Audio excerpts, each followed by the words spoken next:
Hi hello ಎಲ್ರಿಗೂ ನಮಸ್ಕಾರ. Welcome back to KPSC ಸಂದೇಶ. ಇವತ್ತು ನಾವು ಒಂದು ವಿಶೇಷವಾದ ಪ್ರಯತ್ನ, ಒಂದು ಸ್ಪ್ರಿಂಟ್ ಕ್ಲಾಸ್ ಅನ್ನ ಮಾಡಬೇಕು ಅಂತ. ಏನಪ್ಪಾ ಸ್ಪ್ರಿಂಟ್ ಕ್ಲಾಸ್ ಅಂದ್ರೆ, ಎಕ್ಸಾಮ್ ಅಲ್ಲಿ ಯೂಶುವಲಿ ಏನಾಗುತ್ತೆ ಅಂದ್ರೆ ಲಾಸ್ಟ್ 10 ನಿಮಿಷ ಉಳಿದಿರುತ್ತೆ, 5-6 ಕ್ವಾಶನ್ಗಳು ಬಾಕಿ ಇರುತ್ತೆ, ಮೆಂಟಲ್ ಎಬಿಲಿಟೀಸ್ದು ಅಥವಾ ಬೇರೆ ಯಾವ್ದಾದ್ರು. ಸೊ ಈ 10 ಮಿನಿಟ್ಸ್ ಅಲ್ಲಿ ಎಷ್ಟ ಕ್ವೆಶನ್ಸ್ ಮ್ಯಾಕ್ಸಿಮಮ್ ಆಗುತ್ತೋ ಆ ಕ್ವೆಶನ್ಸ್ ಅನ್ನ ಆನ್ಸರ್ ನ ಹುಡುಕಿ ರೈಟ್ ಆನ್ಸರ್ ಅನ್ನ ಮಾರ್ಕ್ ಮಾಡಬೇಕು ಅಂತ. ಮಾರ್ಕ್ ಮಾಡಿ ನಾವು ಫಿನಿಶ್ ಲೈನ್ ಅನ್ನ ಕ್ರಾಸ್ ಮಾಡಬೇಕು. ಸೊ ಸ್ಪ್ರಿಂಟ್ ಕ್ಲಾಸ್ ಅಂದ್ರೆ ಫಾಸ್ಟ್ ಆಗಿ ಓಡಿ ಫಾಸ್ಟ್ ಆಗಿ ಆನ್ಸರ್ಸ್ ಅನ್ನ ಹುಡುಕುವಂತ ಒಂದು ಪ್ರಯತ್ನ. ತಪ್ಪಿಲ್ಲದೆ ತರ್ಕಬದ್ಧವಾಗಿ ಕ್ವೆಶನ್ಸ್ ಅನ್ನ ಸಾಲ್ವ್ ಮಾಡಬೇಕು ಅಂತ. ಸೊ ತಡ ಮಾಡದೆ ಸ್ಟಾರ್ಟ್ ಮಾಡೋಣ. ಮೊದಲನೆಯ ಪ್ರಶ್ನೆ, ದ ರೇಷಿಯೋ ಆಫ್ ಇನ್ಕಮ್, ಒಬ್ಬ ವ್ಯಕ್ತಿಯ ಆದಾಯ ಮತ್ತು ವೆಚ್ಚದ ಅನುಪಾತವು 13:11 ರಷ್ಟಿದೆ. ಅವನು ಪ್ರತಿ ವರ್ಷಕ್ಕೆ 12,000ಗಳನ್ನು ಉಳಿತಾಯ ಮಾಡಿದರೆ ಆತನ ಮಾಸಿಕ ಆದಾಯ ಎಷ್ಟು? ಮಾಸಿಕ ಆದಾಯ ಕೇಳಿದ್ದಾರೆ. ಒಬ್ಬ ಪರ್ಸನ್ ಅವರ ಇನ್ಕಮ್ 13 ಇಷ್ಟು ಎಕ್ಸ್ಪೆಂಡಿಚರ್ಗಳು ಅವನದ್ದು ಎಷ್ಟಪ್ಪ ಅಂತ ಅಂದ್ರೆ 11 ಅಂತ ಕೊಟ್ಟಿದ್ದಾರೆ. ಸೊ ಇದೆರಡರ ಡಿಫರೆನ್ಸ್ ಏನಾಗತ್ತೆ?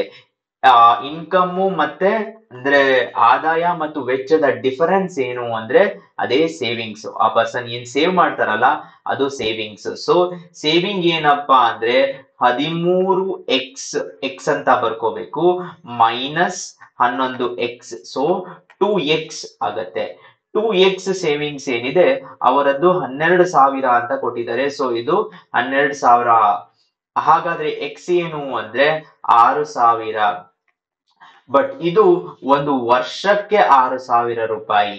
ಹಾಗಾದರೆ ಒಂದು ತಿಂಗಳಿಗೆ ಎಷ್ಟಪ್ಪ ಎಕ್ಸ್ ಅಂದ್ರೆ ಡಿವೈಡೆಡ್ ಬೈ 11 ಎಷ್ಟು ಅಂದ್ರೆ 500.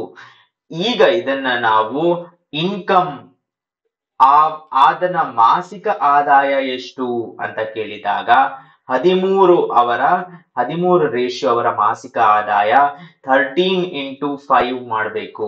13 ಇಂಟು ಎಕ್ಸ್ ಎಷ್ಟು ಅಂದ್ರೆ 500. ಸೊ 13 5 65 00. ಆಪ್ಷನ್ 1 ಸರಿಯಾದ ಉತ್ತರ ಅಂತ ಗೊತ್ತಾಗ್ತಾ ಇದೆ.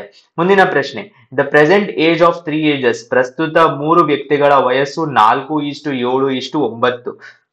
3 ಜನ ಇದ್ದಾರೆ, 3 ಜನರ ವಯಸ್ಸು 4:7:9 ಅಂತ ಕೊಟ್ಟಿದ್ದಾರೆ. ಸರಿ, ಅವರ ವಯಸ್ಸಿನ ಮೊತ್ತವು 8 ವರ್ಷಗಳಾದ ನಂತರ 104 ಆಗಿದೆ. ಅವರ ಪ್ರಸ್ತುತ ವಯಸ್ಸನ್ನು ಕ್ರಮವಾಗಿ ಕಂಡುಹಿಡಿಯಿರಿ. ಬಹಳ ಸ್ವಲ್ಪ ಪ್ರಶ್ನೆ, ಸಾಲ್ವ್ ಮಾಡೋ ಅವಶ್ಯಕತೆನೇ ಇಲ್ಲ, ಕ್ರಮವಾಗಿ ಅಂತ ಕೊಟ್ಬಿಟ್ಟಿದ್ದಾರೆ. ಅಂದ್ರೆ respective ages, present ages, ascending order ಅಲ್ಲಿ ಅವರ ಏಜ್ ಎಷ್ಟು ಅಂತ. 4, 7, 9 ಫಸ್ಟ್ ಅವರ ಏಜ್ ಸೆಕೆಂಡ್ ಅವರ ಏಜ್ ಗಿಂತ ಕಡಿಮೆ ಇರಬೇಕು. ಸೊ ಫಸ್ಟ್ ಅವರ ಏಜ್ ಸೆಕೆಂಡ್ ಅವರ್ಗಿಂತ ಕಡಿಮೆ ಇದೆ, ಇದು ಆಪ್ಷನ್ ಸರಿ ಇರ್ಬೋದು. ಸೆಕೆಂಡ್ ಅವರ ಏಜ್ ಫಸ್ಟ್ ಅವರ ಏಜ್, ಇದು ಸರಿ ಇರ್ಬೋದು. ಥರ್ಡ್ ಆಪ್ಷನ್ ಇದು ಸರಿ ಇಲ್ಲ, ಇದು ಪಾಸಿಬಿಲಿಟಿ ಇದೆ. ನೆಕ್ಸ್ಟ್ 7:9. ಸಿ ಇಲ್ಲಿ ನೋಡ್ಬೇಕು ಇನ್ನೊಂದು ಮೆಥಡ್ ಏನು ಅಂತ ಅಂದ್ರೆ, ಫಸ್ಟ್ ಪರ್ಸನ್ ಏಜು ನಮ್ಗೆ 4 ಟೈಮ್ಸ್ ಇರಬೇಕು, ಇದು 7 ಟೈಮ್ಸ್ ಇರಬೇಕು, ಇದು 9 ಟೈಮ್ಸ್ ಇರಬೇಕು. ಹಾಗೂ ಕ್ರಮಬದ್ಧವಾಗಿ ಸೆಕೆಂಡ್ ಪರ್ಸನಿನ ಏಜು ಥರ್ಡ್ ಪರ್ಸನ್ ಗಿಂತ ಕಡಿಮೆ ಇರಬೇಕು. ಇದರಲ್ಲಿ ಸೆಕೆಂಡ್ ಪರ್ಸನಿನ ಏಜು ಥರ್ಡ್ ಪರ್ಸನ್ ಗಿಂತ ಕಡಿಮೆ ಇದೆ, ಸೊ ಇದು ಪಾಸಿಬಲ್ ಆನ್ಸರ್. ಇದರಲ್ಲಿ second person age third person ಗಿಂತ ಕಡಿಮೆ ಇಲ್ಲ, ಸೊ ಇದು ರಾಂಗ್ ಆಗುತ್ತೆ. ಸೊ ಆಪ್ಷನ್ 2 ನ ಎಲಿಮಿನೇಟ್ ಮಾಡಿದ್ವಿ, 2 ಆಪ್ಷನ್ ತೆಗೆದಾಯ್ತು. ಇದರಲ್ಲಿ second person age third person ಗಿಂತ ಕಡಿಮೆ ಇಲ್ಲ, ಸೊ ಇದನ್ನು ತೆಗೆದಾಯ್ತು. ಆಪ್ಷನ್ 1 ಸರಿಯಾದ ಉತ್ತರ. ವಿತೌಟ್ ಎನಿ ಕ್ಯಾಲ್ಕುಲೇಷನ್ ಮಾಡಿದೀವಿ. ಇದನ್ನು ಕ್ಯಾಲ್ಕುಲೇಷನ್ ಮುಖಾಂತರ ತೋರಿಸಬೇಕು ಅಂದರೆ 4:7:9 ಇದರ ರೇಷಿಯೋನ ನಾವು ರೇಷಿಯೋನ ಚೇಂಜ್ ಮಾಡಿದಾಗ 4x ಮತ್ತು 7x ಹಾಗೂ 9x ಆಗತ್ತೆ.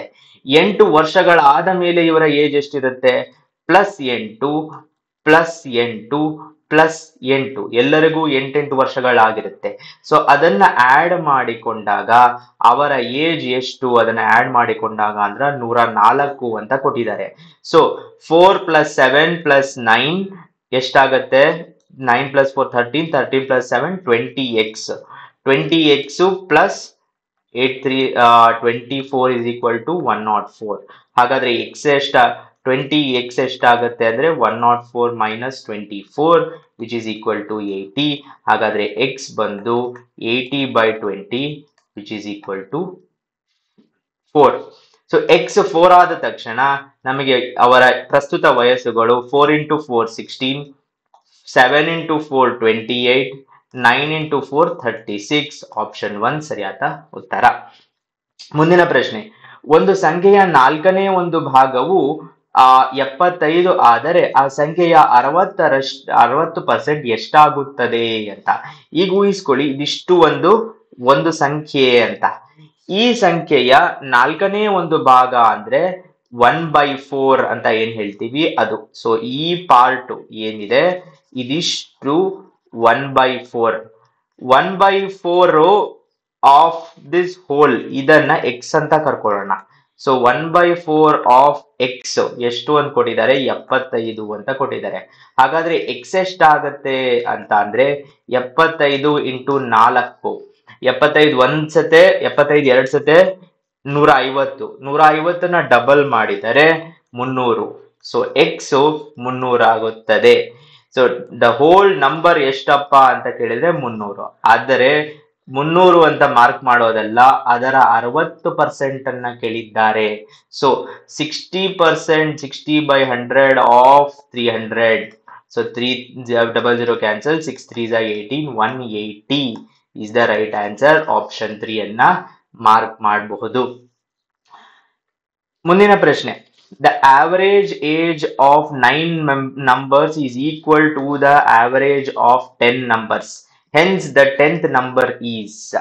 Average ನ ಫಾರ್ಮುಲಾ ಏನಪ್ಪಾ ಅಂತ ಅಂದ್ರೆ sum of numbers divided by total number of numbers ಅಲ್ವಾ. ಸೊ ಟೋಟಲ್ ನಂಬರ್ ಎಷ್ಟು ನಂಬರ್ಸ್ ಇದೆ ಅಂತ. ಸೊ 9 ನಂಬರ್ಗಳ ಆವರೇಜು ಒಂದು ನಂಬರ್ ಬಂದಿದೆ ಎಕ್ಸ್. ಅದಕ್ಕೆ ಇನ್ನೊಬ್ಬ ಪರ್ಸನಿನನ್ನ ಸೇರಿಸಿದಾಗ ಅವರ ಲೆಟರ್ಸೆ ಅವರ ಹೈಟ್ ಅನ್ನು ಸೇರಿಸಿದಾಗ ಮತ್ತೆ ಆವರೇಜ್ ಬರುವುದೆಷ್ಟು ಅಂದ್ರೆ ಎಕ್ಸೇ ಬರುವುದು ಅಂತ ಹೇಳ್ತಾ ಇದ್ದಾರೆ. ಹಾಗಾದ್ರೆ ಆ ಪರ್ಸನಿನ ಹೈಟ್ ಎಷ್ಟು ಅನ್ನೋದು ಪ್ರಶ್ನೆ. ನಾವು ಫಸ್ಟಿಗೆ ಹೋಗಿ ನೋಡಿ ಮಾರ್ಕ್ ಮಾಡೋದು 0 ಅಂತ. ಬಟ್ 0 ರೈಟ್ ಆನ್ಸರ್ ಅಲ್ಲ. ಯಾಕೆ ಅಂತ ಅಂದ್ರೆ 9 ನಂಬರ್ಗಳಿನ ಆವರೇಜ್ ಎಕ್ಸ್ ಅಂತ ಇಟ್ಕೊಳ್ಳೋಣ, ಆಯ್ತಾ. ಸೊ ಅದರ sum of 9 numbers. Okay, so sum of 9 sum till T9 ಅಂತ ಇಟ್ಕೊಳ್ಳೋಣ. Divided by total number of numbers ಎಷ್ಟು, 9 ನಂಬರ್ಸ್. ಸೊ ಫಸ್ಟ್ ಈ 9 ನಂಬರ್ಗಳ ಸಮ್ ಎಷ್ಟು ಅಂತ ಅಂದ್ರೆ 9x ಅಂತ ಆಗತ್ತೆ ಅಲ್ವಾ. ಈಗ 10 ನಂಬರ್ಗಳ ಆವರೇಜ್ ಎಷ್ಟು ಅಂತಂದ್ರೆ ಅದು ಕೂಡ ಎಕ್ಸ್ ಅಂತ ಕೊಟ್ಟಿದ್ದಾರೆ. Is equal to the average of 10 numbers. But average of 10 numbers ಏನು, average of 10 numbers is T9. ಎಲ್ಲ ಫಸ್ಟ್ 1 ರಿಂದ 9 ನಂಬರ್ಗಳು ಪ್ಲಸ್ 10ನೇ ನಂಬರ್ ಡಿವೈಡೆಡ್ ಬೈ 10 ಅಲ್ವಾ. ಸೊ ಈಗ ನೋಡ್ಬೇಕು ನೀವು ಸಮ್ ಆಫ್ 9 ನಂಬರ್ಸ್ ಏನು ಅಂತ ಅಂದ್ರೆ 9x. So x is equal to 9x plus T10 divided by 10 ಆಯ್ತು. So 10x is equal to 9x plus T10. x is equal, ಇದನ್ನ ಈ ಕಡೆ ತಗೊಂಡ್ಬಂದ್ರೆ T10. ಸೊ x ಏನಪ್ಪಾ ಅಂದ್ರೆ ಆವರೇಜ್ ಆಫ್ ನಂಬರ್ಸ್ ಅನ್ನೋದು ಸರಿಯಾದ ಉತ್ತರ. ನೆಕ್ಸ್ಟ್ ಪ್ರಶ್ನೆ, ಎ ಮೀನ್ಸ್ ಅಡಿಷನ್ ಅಂತ ಕೊಟ್ಟಿದ್ದಾರೆ. ಸೊ ಇದರ ಒಂದು ಸ್ಪ್ಲಿಟ್ ಇಲ್ಲಿರುತ್ತೆ, ಏನು ಯಾವುದು ಏನು ಅಂದ್ರೆ ಅಂತ. ಸೊ 18 ಮಧ್ಯದಲ್ಲಿ ಎ ಇದೆ. ಎ ಅಂದರೆ ಕೂಡುವುದು. ಸೊ ಕೂಡುವುದು ಅಂದ್ರೆ ಪ್ಲಸ್ ಬರ್ಕೊಳ್ಳೋದು. ಆಮೇಲೆ 12 ಅಂತ ಕೊಟ್ಟಿದ್ದಾರೆ. ಸರಿ, ಅದಾದ್ಮೇಲೆ ಸಿ ಇದೆ. ಸಿ ಅಂದರೆ ಭಾಗಾಕಾರ ಅಂದರೆ ಡಿವಿಷನ್ ಅಂತ ಕೊಟ್ಟಿದ್ದಾರೆ. ಸರಿ, ಅದಾದ್ಮೇಲೆ 6 ಇದೆ. ಸರಿ, 6 ಬರ್ಕೊಳ್ಳೋದು.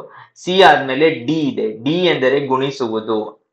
ಸರಿ, ಇಂಟು ಬರ್ಕೊಳ್ಳೋದು. ಡಿ ಆದ್ಮೇಲೆ 2 ಇದೆ. ಸೊ 2 ಬರ್ಕೊಳ್ಳೋದು. ಅದಾದ್ಮೇಲೆ ಬಿ ಇದೆ. ಬಿ ಎಂದರೆ ಕಳೆಯುವುದು, ಮೈನಸ್ ಬರ್ಕೊಳ್ಳೋದು. ಆಮೇಲೆ 5 ಇದೆ. ಸೊ ಇದು ನಮ್ಮ ಈಕ್ವೇಶನ್. ಇದನ್ನ ಸಾಲ್ವ್ ಮಾಡಬೇಕು. ಬಾಡ್ಮಾಸ್ ರೂಲ್ ಹಾಕಿದಾಗ ನಮಗೆ ಗೊತ್ತಾಗುತ್ತೆ ಡಿವಿಷನ್ ಫಸ್ಟ್ ಮಾಡಬೇಕು. ಸೊ ಇದನ್ನ ಡಿವೈಡ್ ಮಾಡ್ಕೊಂಡಾಗ 6 ಡಿವೈಡೆಡ್ ಬೈ 12 ಅಲ್ಲ 12 ಡಿವೈಡೆಡ್ ಬೈ 6 2 ಆಗುತ್ತೆ. 18 ಪ್ಲಸ್ 2 ಇಂಟು 2 ಮೈನಸ್ 5. ಡಿ ಆದ್ಮೇಲೆ ಎಂ ಬರುತ್ತೆ. ಎಂ ಅಂದ್ರೆ ಮಲ್ಟಿಪ್ಲಿಕೇಶನ್. 18 plus 4 minus 5. 18 ಪ್ಲಸ್ 4 22. ಅದಾದ್ಮೇಲೆ ಅಡಿಷನ್ ಮಾಡೋದು.